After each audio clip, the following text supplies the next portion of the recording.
É exatamente isso que pretendo lhe dizer, que o lugar de oração é o lugar da revelação e visão. Você não precisa acreditar nisso tudo para que seja verdade, pois é verdade. Meu bondoso Senhor sempre me visita no lugar de oração. Porém, entenda, esse relacionamento com Deus não nasce da noite para o dia, e nem de orações rápidas, mas nasce de uma cultura insistente, diária e prazerosa com o Senhor. Vai demorar, vai custar, mas devemos insistir com o Senhor.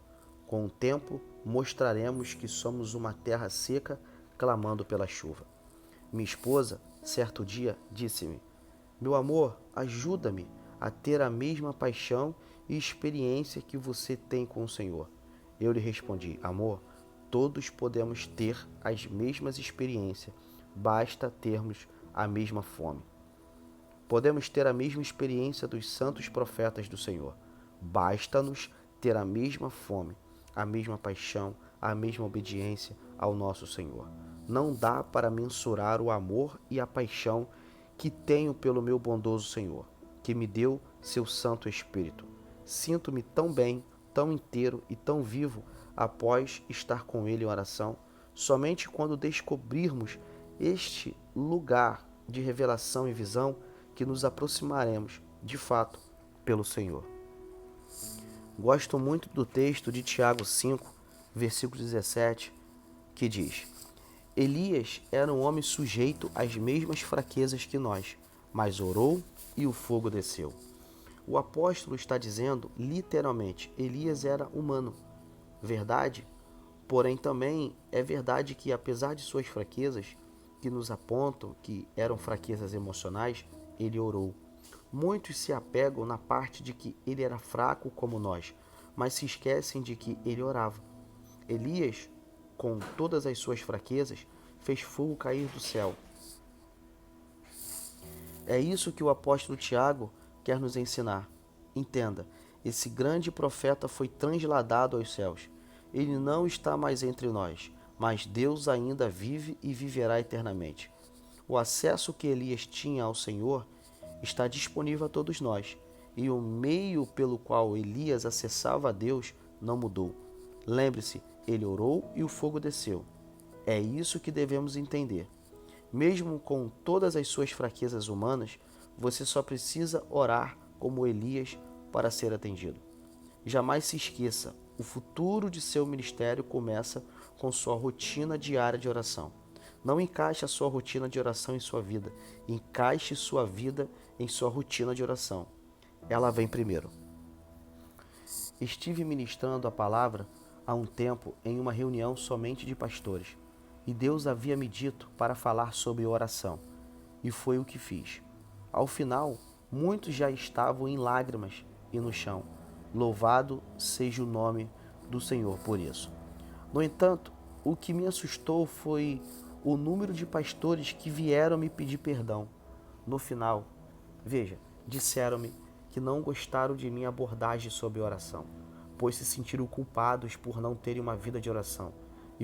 E pela maneira que eu abordei, parecia que eu estava me passando por superior a eles. Eles nunca haviam me visto, não me conheciam. Eu trouxera uma palavra sobre a importância da vida de oração na vida do ministro do Senhor, e muitos se sentiram ofendidos por múltiplas razões. Realmente, estamos vivendo em tempos estranhos.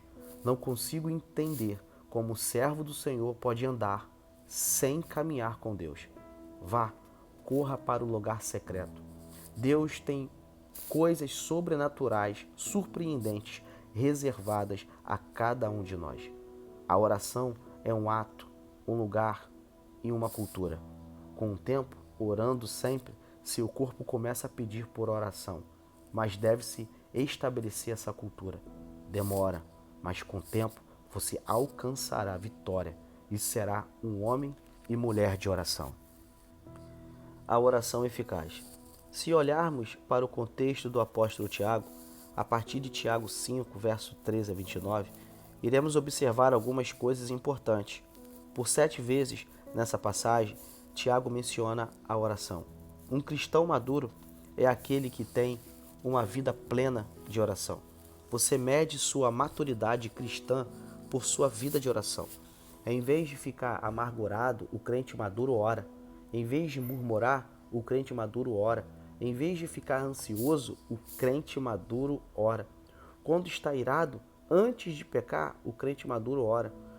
Quando falta dinheiro e passa por necessidade, o crente maduro ora. A oração é o aferidor da maturidade do crente.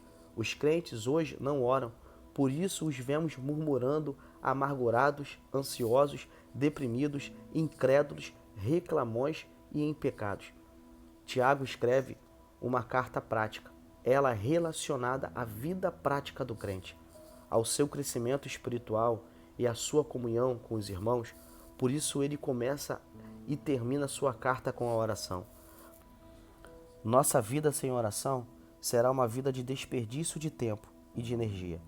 Por esse motivo, nesse parágrafo, Tiago nos encoraja a orar. Além de nos ensinar um grande segredo da vida de Elias, ele nos ensina o ministério que envolve a oração, secreta ao bondoso Senhor. Vejam que o apóstolo Tiago nos ensina sobre oração. Primeiro, devemos orar pelos que sofrem. Tiago 5, versículo 13. Tiago destaca neste versículo 3 verdades fundamentais diante dos problemas. Não devemos murmurar, mas orar. O sofrimento aqui é provado por circunstâncias adversas, como saúde, finanças, família, relacionamentos e decepções. Em vez de murmurar contra Deus ou falar mal dos irmãos, devemos apresentar essa causa a Deus, em oração, pedindo sabedoria para usar essa situação para a glória dele. Deus muda as circunstâncias ou nos dá forças nelas pela oração.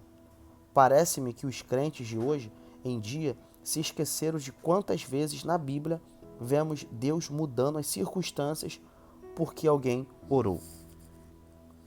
Entenda, a oração remove o sofrimento. Se Deus não remover a sua dor ou mudar suas circunstâncias, Ele irá lhe dar uma força sobrenatural para passar pela dor. A oração nos dá poder para enfrentarmos os problemas e usá-los para cumprir os propósitos de Deus. Paulo orou para Deus mudar as circunstâncias da sua vida, mas Deus lhe deu poder para suportar as circunstâncias. 2 Coríntios 12, verso 7 ao verso 10. Jesus clamou ao Pai com abundantes lágrimas no Getsêmani, pedindo: se possível, passa de mim esse cálice. Mateus 26, 39. Mas o Pai lhe deu forças para suportar a cruz e morrer pelos nossos pecados. Ao mesmo tempo, temos pessoas chorando e outras se alegrando na igreja. Tiago nos ensina que ao mesmo tempo que há pessoas alegres na igreja, haverá pessoas chorando. Tiago 5, versículo 13. Deus equilibra a nossa vida. Teremos momentos de gozo e alegrias. Teremos de ser fortes para passar pelas dores e sofrimentos da vida. O cristão maduro, entretanto, canta em meio à alegria e em meio ao sofrimento. Jó orou enquanto prosperava e orou enquanto sofria. Não importam as circunstâncias, devemos orar sempre. Uma observação muito importante: os judeus têm as músicas de momentos de alegrias e músicas de momentos de dor e sofrimento. Tem os salmos de louvor a Deus, mas tem também as lamentações. Devemos entender que há momentos que cantamos sorrindo e há momentos que cantamos chorando. Mas em todos os momentos devemos cantar ao Senhor.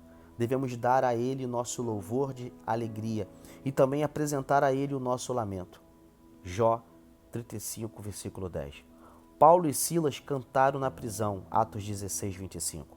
Josafá cantou no fragor da batalha, 2 Crônicas 20, versículo 21. Muitas vezes não há o que fazer e para onde correr. Ninguém para pedir ajuda, só nos resta orar. A vida é muito dinâmica. Podemos sair de um caminho florido para um caminho escuro, num piscar de olhos. O crente que não tiver o hábito de orar irá sucumbir. Mesmo que nossos pés estejam no vale, nosso coração deve estar em Deus.